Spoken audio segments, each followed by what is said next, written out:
Nagbabalik na naman ang inyong tagapaglingkod ng mga balita at pawang katotohanan lamang. Naging mainit nga no usapin sa mundo ng social media. Talaga naman na nasasangkot nga si Liza Tanas at Tambalslos sa mga kabalbalan na ginagawa nga ni Kuting ng Norte.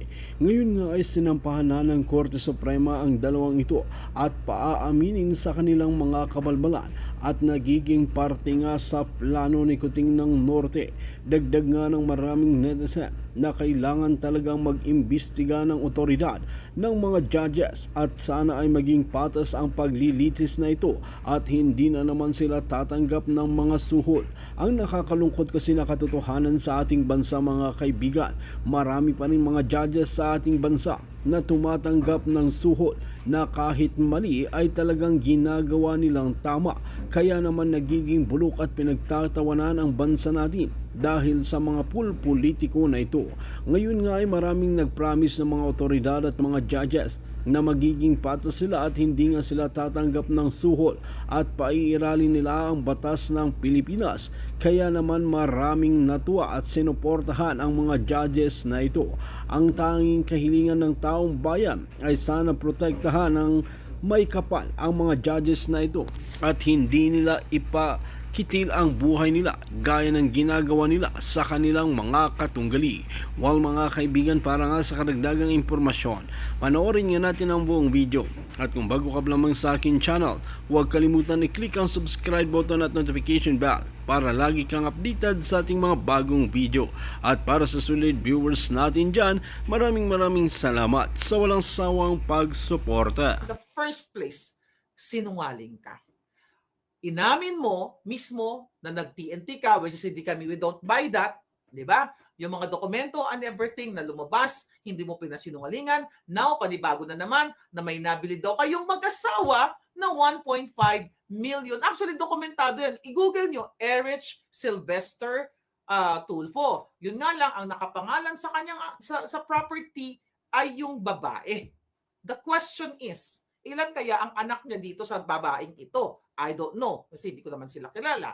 Ngayon, mga kababayan, ang sinasabi natin dito, mga palangga, so pwede talaga itong bawiin ng gobyerno. Pwede itong ma-forfeit kasi nga ni-revoke na ng US government ang kanyang US passport noong October 11 of 2022. Ulitin ko lang po, sa kapapasok lang, hindi po ito paninira kay Erich Sylvester.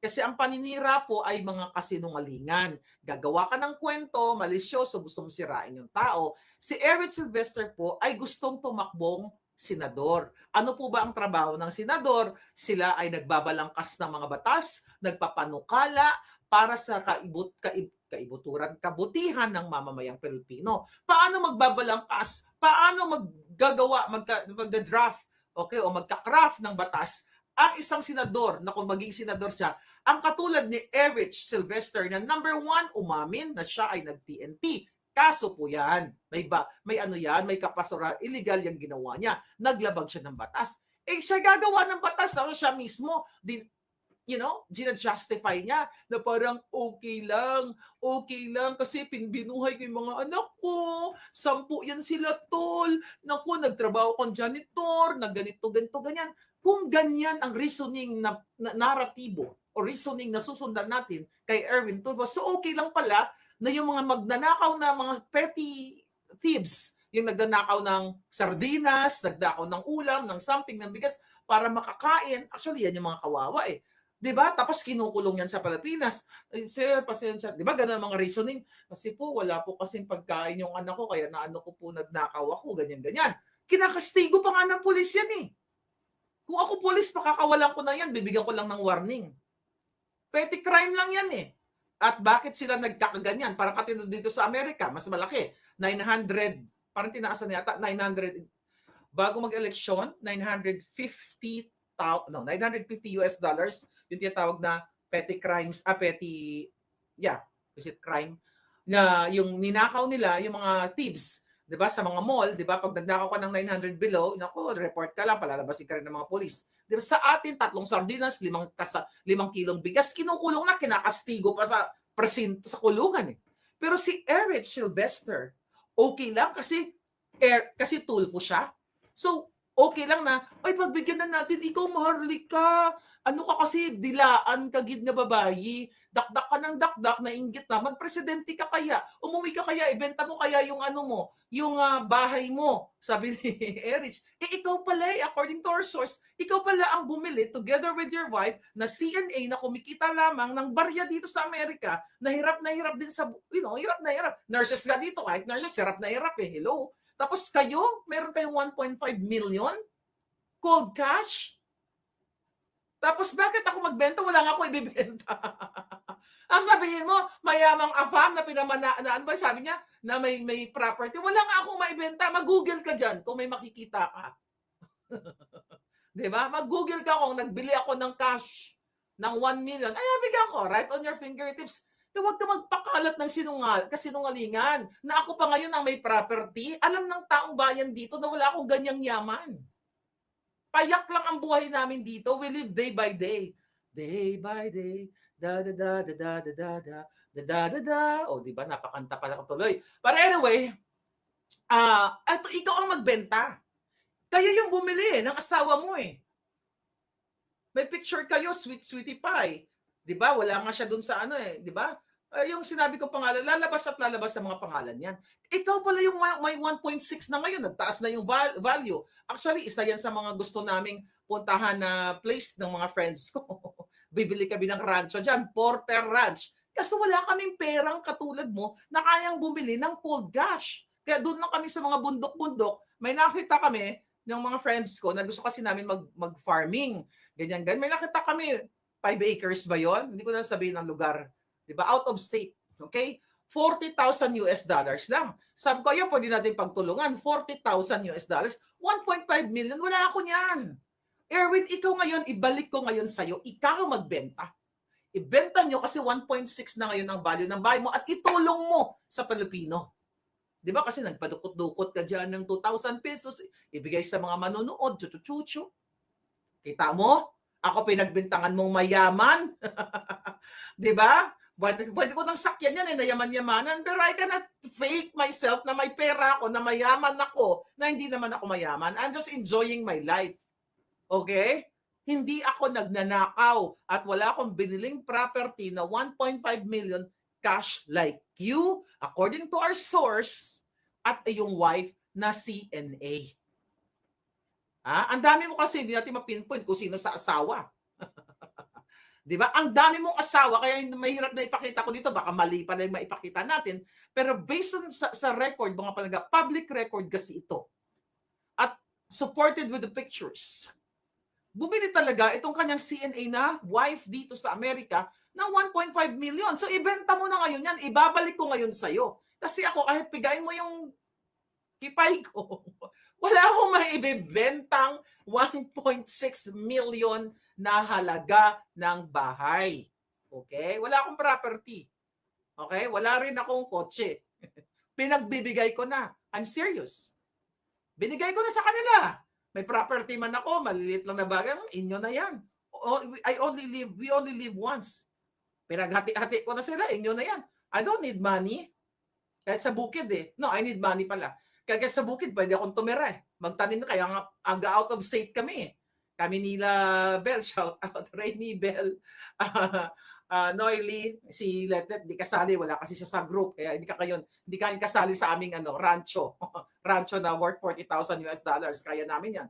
So I mean, kaya kong mabuhay na sa bukid lang ako, magtanim ako ng kamote, ng gulay, and everything. Yan naman talaga pangarap ko Pag-alaga ng manok, alam nyo yan, ever since ganyan pangarap. Pero ikaw, ibenta mo yung 1.6 million, ngayon, ang taas na ng value, ang dami niyan. That's what 50? Sabi natin $60 ngayon. Oh my God. 60 million. Let's say 30 1.6, 30. Alas 100 million yan. Tama ba computation ko, bakla? Okay. Just estimate lang. Ngayon, ikaw ngayon ang magbenta. At patunayan mo sa taong bayan na kung talagang ikaw, dahil sinabi mo naman na ikaw ay nag-TNT, issue nga yung citizenship mo, ipakita mo sa taong bayan. Ikaw na mismo, mga kababayan, ako po ay Pilipino na, ito po ang denaturalization ko, binawian na po ako ng Amerika, or kung mali ang information, which is not, ako po mismo ay nag-surrender na ako, isinurrender ko na yung pasaporte ko. Pero hindi yan ang story eh. Binawi sa'yo. Ni-revoke. And we are waiting for your naturalization kasi may naturalization. Uy, ang gulo mo nga eh. Kasi sabi mo, kung ipinanganak ka sa Hawaii noong 1965, nagpabata ka pa. Definitely, hindi ka naturalized born citizen. By birthright, you are an American citizen. Kaso fraud. Nagnakaw ka ng identity. Tapos, pati antipara kong mamahalin, gusto mong ipabenta, malabo na nga ito ngayon. Kailangan ko na nga itong palitan. Ikaw pala, 1.5 million, wala pa nga $300 tong suot ko. Then, sale ko lang yata nabili ito. Sabi mo mamahalin, naunsa man ka. Oh, bakit ako magbebenta ng kaparanggot na nga lang yung yaman kong antipara, ibaligya ko pa? Nano ka man, Dodong Erwin? Magsabi ka ng katotohanan. Kung gusto mong manalo, which is I doubt it, okay, na dapat ikaw ay ma-disqualified na. Ang dami mong kasinungalingan sa Pilipinas, sa Amerika. Hindi totoo na wala kang nilabag na batas. The moment na umamin ka na nag-TNT ka, that TNT thing ay lumabag ka na sa batas. Huwag mo naman lokohin ang taong bayan. Kawawa naman yan, ginagamit yun na nga sa mga ayuda-ayuda. Papugi-pugi ka dyan, bigay-bigay 2,000, 1,000, mabait ka na. Yan ang gawaing criminal mafia yan. Di ba? Magbibigay ng pera, pero ang kabig nyo, hindi natin alam, yung mga mafia may ginugurgur na pala, nagnanakaw na, nag-extort na kung ano-ano pa man, tapos ang binibigay nyo, barya lang yan. Di ba? Ngayon, yung naturalization mo, yun ang nga sabi ng mga palangga ko, Miss Marlica, yung dapat mag-denaturalize siya ng USCIS. Palangga, ang sabi nga ni Erich Sylvester dun sa paper na inilabas natin, nilabas ko na yan, di ba? Siya ay ipinanganak sa Hawaii. Kaya sabi ko nga, dapat by birth ang kanyang citizenship. Kaso lang, nag-apply siya ng kanyang US passport based on record 1991.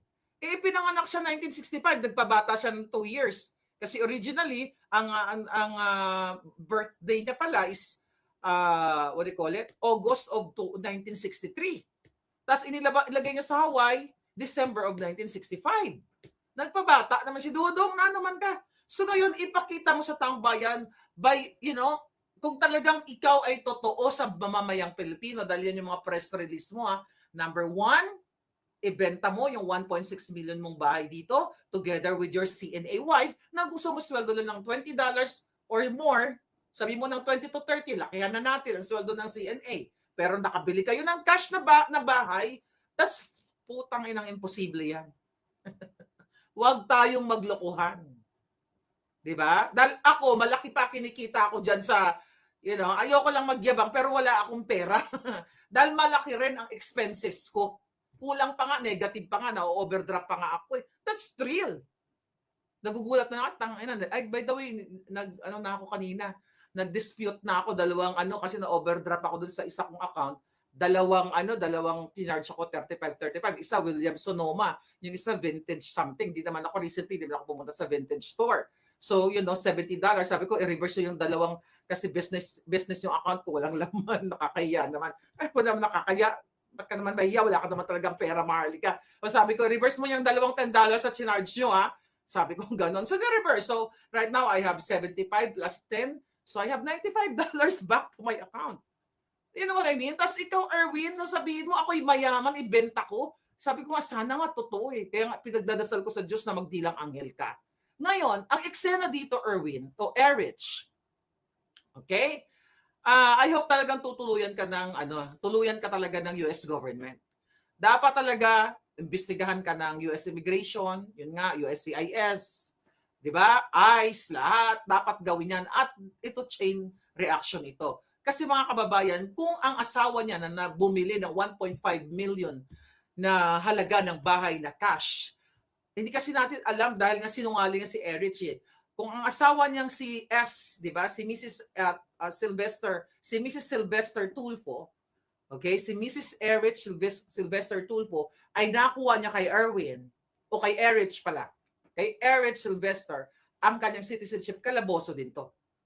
Mahaba-habang kaso to.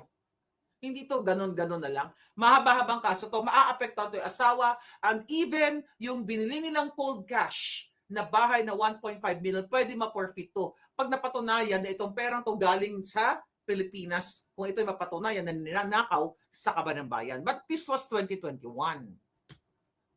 Diba? 2021. Ngayon, kung natatandaan ninyo ang ating usapan, mga hitad, mga palangga, na nag-declare, here we go. Okay? Doon para makasunod kayo. Okay.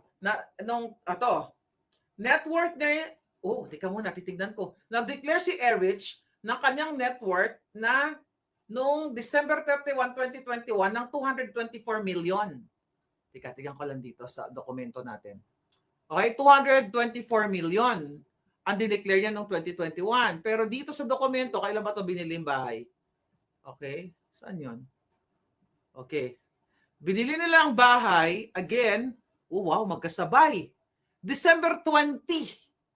Binili nila ng bahay, December 20, 2021, mga hitad.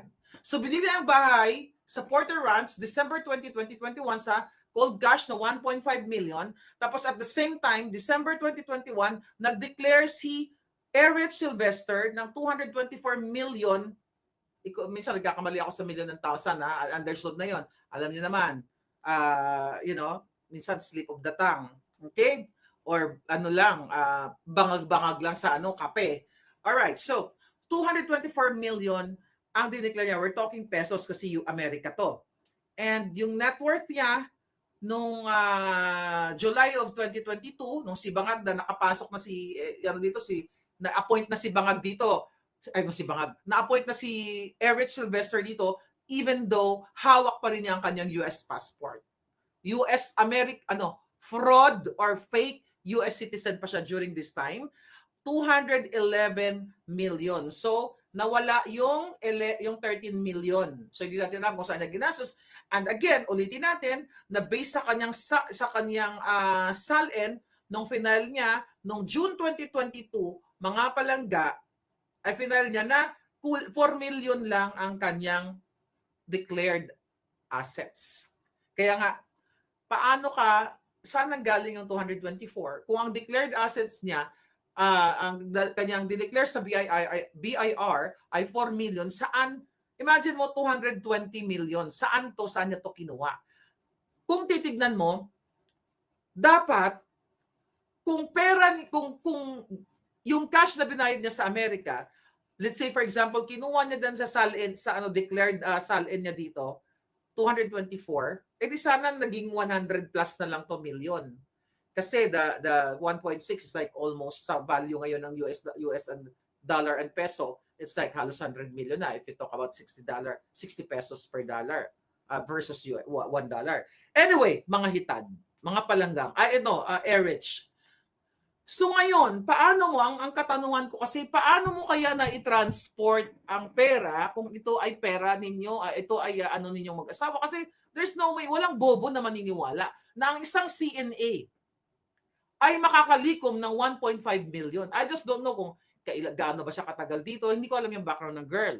Ito ay naibigay lang sa atin na informasyon. So kung dadaanin lahat ito ng US government, dahil umamin na si Erich Sylvester ng kanyang mga kasalanan, alam mo, mapo-forfeit lahat ito. Okay?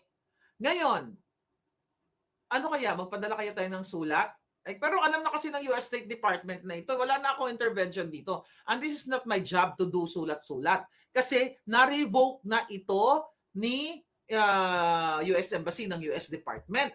Ngayon, ang question lang dito, dapat mabawi yung mga benepisyo sa kanyang pamilya. Kasi as a taxpayers, pera ng Amerikano ito, ng Filipino-Americans na nandito. So yun yung pag-uusapan natin. Kasi kung na-revoke na yung kanyang passport, mga palangga, hindi kung na-revoke na nga eh.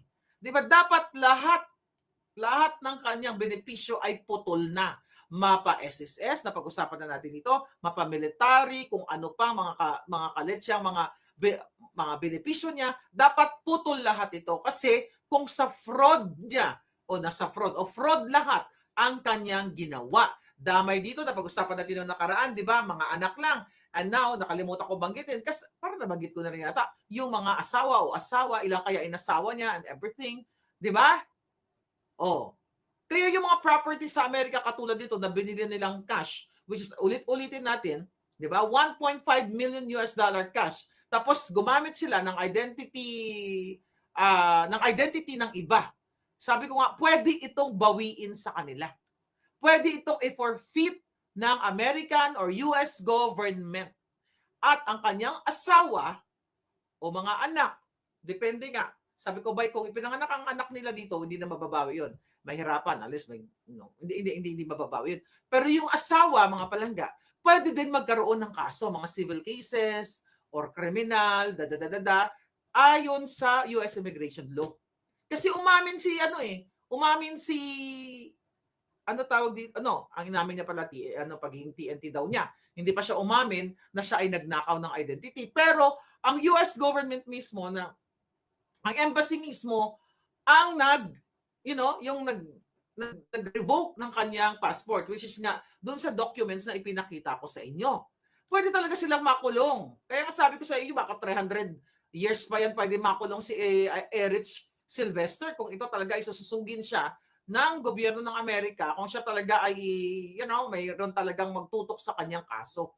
Pwede talaga ito mangyari, mga hitad. Kaso lang, sabi ko nga, sa busy ng buhay ko at kailangan kong mabuhay, I don't have time para mag-file ng case. Kaya doon sa nagsasabi sa akin, hindi ako mag-file ng kaso sa kanya. Hindi ako si Lisa Tanas na ginagamit ang pera ng bayan para mangharas, para magpadala ng assassins. Hindi tayo ganyan. Ang mission ko dito ay ma-educate, magising ang taong bayan na wag na po kayong magpakatanga. Diba? If you compare si Attorney Vic Rodriguez to Erich Sylvester o aka Erwin Tulfo, sinong iboboto mo? Yung nagpapanggap na kunyari matapang siga sa mga kawatan, pero ang totoo kasabwat niya yung mga kawatan? Si Vic Rodriguez umalma, iniwan niya yung mga kawatan. At gusto pa ngayon ni Attorney Vic Rodriguez gurgurin ang mga plunderer. Diba? Sino pipiliin ninyo? Si Erich na fraudster o si Vic Rodriguez na executive secretary ni Bangag na umalma sa lahat ng kanilang pagnanakaw ni Bangag, ni Lisa Tanas, na sumulat pa ng libro at inilathala sa inyo lahat. Wala dito ang book natin today. Na inilathala lahat ang kababuyan ng Bangag na gobyerno. Si Erich na inappoint ni Marcos Jr., ni Lisa Tanas, na alam ni Marcos Jr., ni Bangag na siya ay Amerikanong peke. Oh, now what? Pinagbintangan, ano tawag ito? Tinrabaho ni Martin Araneta at ni Lisa Tanas at ang mga black ops ni Lisa Tanas at ni Bangag, si Vic Rodriguez. Pinagbintangan si Rodriguez na may mga offshore, may mga account. Yung pala, itong mga ina-appoint ni Bangag ay fraudster. Sino pipiliin mo? Yung peking number 1 daw, si Erwin Tulfo, aka Sylvester Stallone. O Erich Sylvester na napakadaming asawa, di ba? Ang daming anak, wala namang problema, maraming anak, at idinadahilan sa inyo ang pagiging TNT. Well, sinungaling nga yun, fire out na yon. Na sinasabi na siya ay mabuting tao kasi binuhay niya yung mga anak. So ano pa kayo? Sa lahat tayo mabubuting tao. Kasi ako, ginapang ko rin naman ng anak ko, ginapang namin yung anak ko, kayo ginapang nyo rin. Hindi rin kami natutulog, umiiyak, malamig ang panahon, trabaho ng trabaho, kahit may sakit, ubo-ubo, trabaho pa rin. Kung ikukwento lang namin ng mga OFW ang buhay, sabi ni Kay Tuason, ako nga nasa CR, maligo na rin. I have to tell you, ito lang kwento ko Kaya yung Palisades na nasusunog ngayon, may impact yan sa may impact yan sa karanasan ng buhay ko. Kasi nung bago pa lang ako, mga palangga, diyan ang mga kliyente ko. Kaya nga nagpunta pa ako ng maliit na business kasi alam ko maraming matatanda dyan na pwede kong kunin, as kliyente. Ito, Erwin, huwag ka na magpanggap na, nagsikap. Ako nga natulog sa CR Thank you. Natulog ako sa CR pero ang ganda ng CR nila. Di ba? Sino dito? Oh my God. May kliyente kami, shoutout doon sa isa kong friend. Dalawa kami. Work with kaming dalawa. Summer, winter time. Kaya yung kapitbahay namin si Robert Downey. Di ba? Nasunog din yata ang bahay ni Robert Downey. Okay? Sa CR ako natutulog, nagbabantay kami ng client, ng pasyente namin. My God, ang pasyente, parang every 1 minute tumatayo. O, sabi ko, magpalitan tayo. Eh, syempre, ayaw kong makita nakatulog ako doon. Kasi sabi ko, dito ako sa CR, sarap dito matulog. Tapos heated floor pa. O, sa CR ako natulog. O, ano mapapaawa ako? Nagtulog-tulog si Marlica sa CR. Kawawa naman. Mahirap. Bullshit. Lahat, hindi lang ako yon. Maganda pa yung CR nila eh. Gusto ko nga tumira doon. Kahit sa CR kasi ang ganda. Saan ako natulog? Tanong nyo saan? Eh di sa bathtub. Ang ganda ng CR eh. Sa bathtub ako. Tapos puno-puno ng mga, you know, magagandang mga gamit. O, di ba? At least maganda yung CR. Kung paawa lang, Erwin, puro paawa lang. Huwag mo na kami lokohin. Sa mga palangga ako dyan, sa Pilipinas, yung mga paawa ni Erwin na janitor, nagtulak ng ano, ng ganito, ng ganyan, katarantaduhan yan. Mas maraming mga OFW na hanggang ngayon yan ang ginagawa. Ako man ay natulog sa CR, sa bathtub. I think I have picture. Hanapin ko nga yung picture na yon o baka tignan natin kung mahanap ko. Parang may mga ganun kalokohan dati. Yun!